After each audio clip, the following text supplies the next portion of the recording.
right, well, we'll have to check in with Riker later on, but right now we're about to check in to a match that has been building for months. Ooh. Two former tag team partners are about to tangle in the ring here, and it will be extremely violent, as they used to know. So let's go ahead and get those men out here and get this match underway.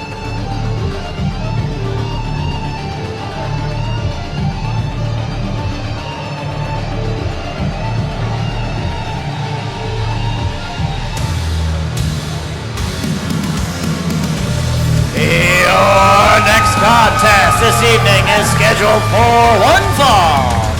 Making his way to the ring first, he hails from Little Rock, Arkansas. This is Wesley Crane! A man who would consider himself fueled by hate. Hate, rage, anything that you want to latch on to those two adjectives, I think you can make the case for. Crane fits all of those. Of course, a former WFC champion, former WFC tag team champion. But this match is not about championships, and even if either of the competitors had championships, I don't think they would care about that. No. This is personal. This is deeply, deeply personal. This is a situation where Tommy Dean feels that he was betrayed by this man who he considered a brother, considered his best friend, and all of that was thrown away a couple of months ago. And tonight, Tommy Dean gets to enter into that ring and to pay out some of the frustration that he's felt for the past 2 months. But will either of these men be able to walk away the same as when they entered in? My best guess, no. I don't know if you can see from where we're sitting. I can look at the eyes of Wesley Crane right now. There's no fun. There's no games. It comes down to this. You said it, excessive violence. Welcome to it.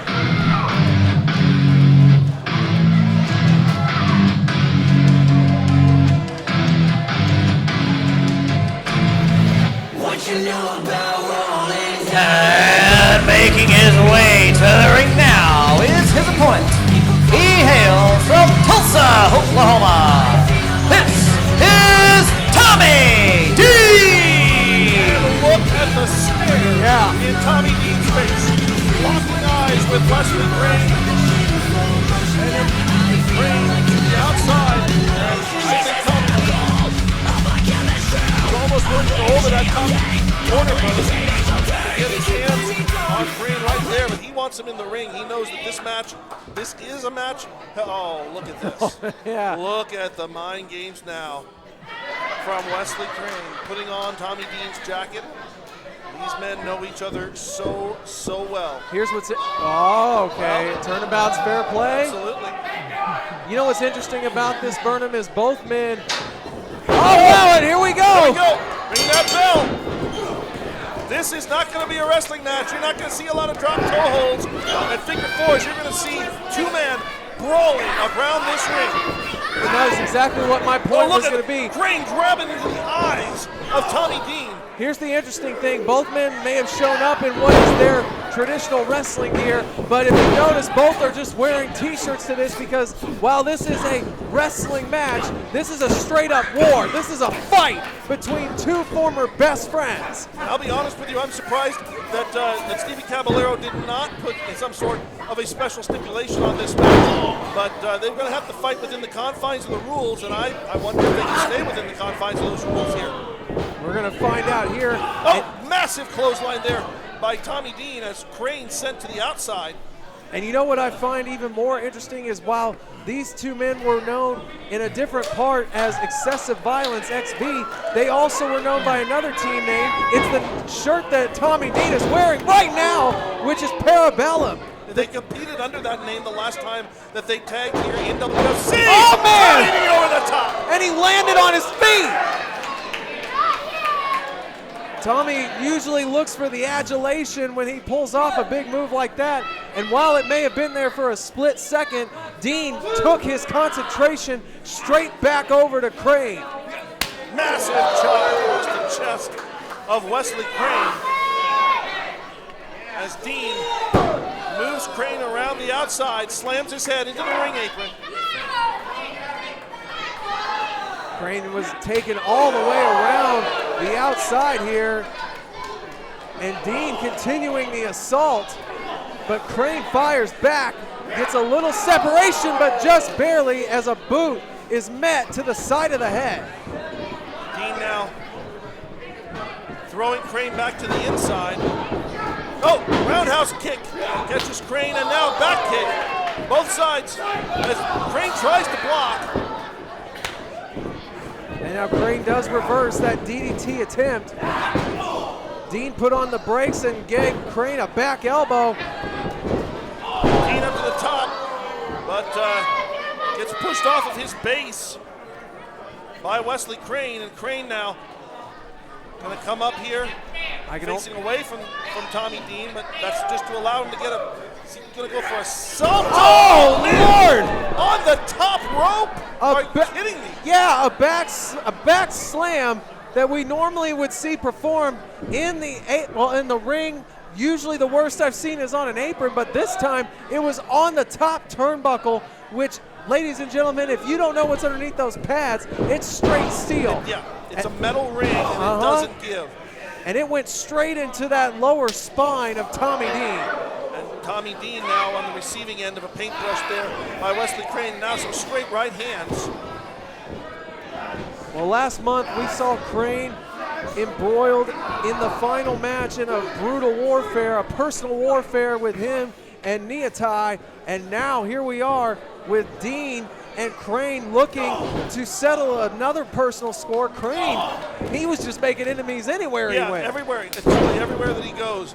Wesley Crane, I think that the simple fact of the matter is that people cannot trust him, and he has ways to get deep inside your head to convince people that he's their best and closest friend, only to then use that deep personal knowledge against them. Well, and let's not forget, he has an alliance with Rockwell and Royal as well. History in the making. He is representing that here. Which I have not seen any member of that group come out here. I don't know, maybe that'll come in time, but maybe. You know that later on tonight, Alex Royal is defending the Hometown Heroes Championship against Leo Fox. Sit down. Dean with a 2 count.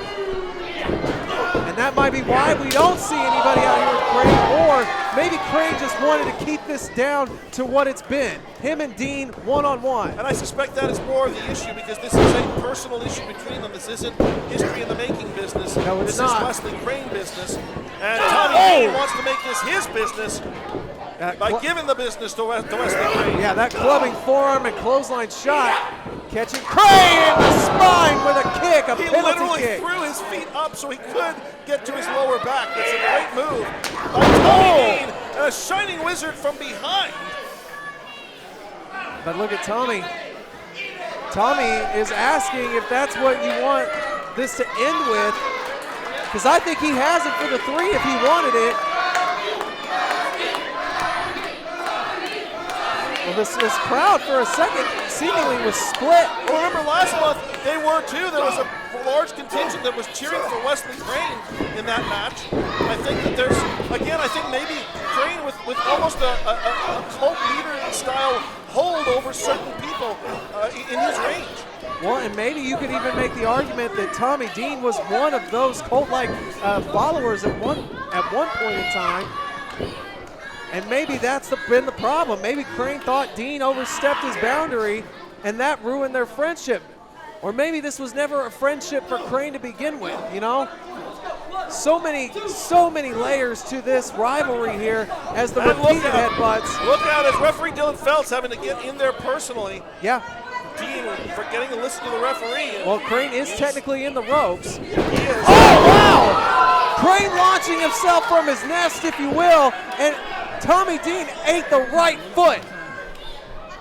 Crane now laying the arm on top, and Tommy Dean just rolling his way off of that pinfall attempt. Both these men giving everything they possibly can in this matchup. And look at that. Crane now is the first to his feet. And Dean, I think, is just trying to gather some bit of his sense back. Now we're down to the fisticuffs handcuff situation. You can see Tommy trying to cover up as Crane goes into the corner and just absolutely pummeling Tommy Dean. And almost a paintbrush there with the foot. Crane to Dean. I wonder if some of those shots connected to the head, because you can see that Tommy Dean having a little trouble getting to his feet. Oh man, and right now it looks like an eye rake there. Well, he's got his hair. He's grabbing his hair. Oh, I see, and yeah. now with the straight right hand to the side of the head as Crane measuring Tommy Dean. Oh, wait, no way. We've seen him do this in the corner. Oh, my his Lord! full body weight down on Tommy Dean. And I guess technically we could say he did keep it in the corner like he normally does, but not on the outside on the apron like that. Dean now trying to pull, or being pulled up rather, by Wesley Crane. What in the world has Crane got planned here? Crane now, you're right, what does he have planned? The only way he can go here is over and down onto the floor. Well, both of them fight their way, or knock their way back down to the ring apron, and and Crane's biting him! Straight gnawing on the forehead. The power, look at that power. Tommy Dean clotheslining Wesley Crane back in the ring. Dean now. And again, and almost what we have been known to have called a buckshot lariat. That is exactly what Dean did, was float over the top, and he landed that clubbing clothesline. And now Dean is looking to put this on ice. Could he be setting for the SSJ?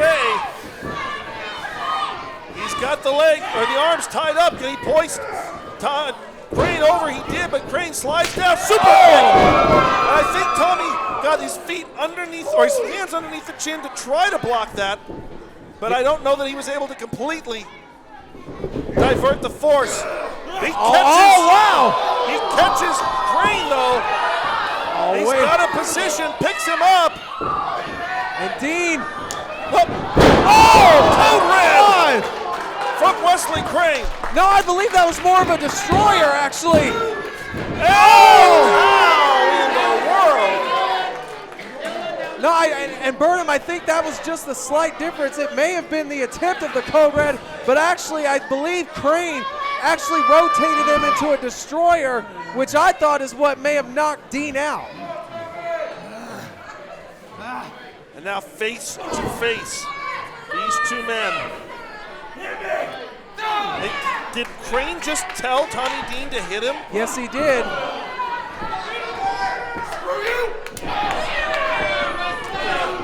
And every single time that Dean gives one, Wesley Crane gives one back. They're just fighting now.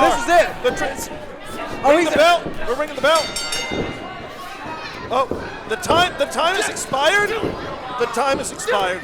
Wow.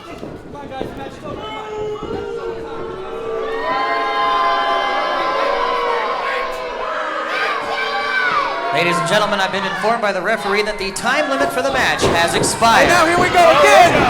Look out. These two are not done. These two absolutely are not done with each other. Now Dean and Crane definitely have not finished this rivalry, and look at that going again. Yep. Tommy Dean and Wesley Crane desperately want to get their hands on each other. Rockwell, Royal, the other members of History in the Making out here. It ain't worth it. It ain't worth it. It is not worth it.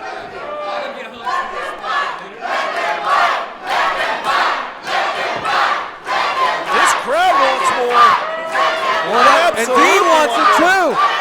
Dean is calling Crane out. You don't get knocked out. And look at Rockwell and Royal are the ones telling Crane for another day, another time. Dean wanted this to continue, but Crane opted for another time.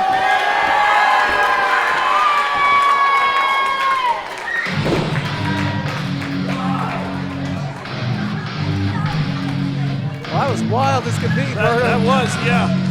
Nothing settled between these two men. We're going to have to get this match re-sorted out. We're going to have to do something, give him more time, give him another stipulation. Foxhorn because there is still a huge issue between these two.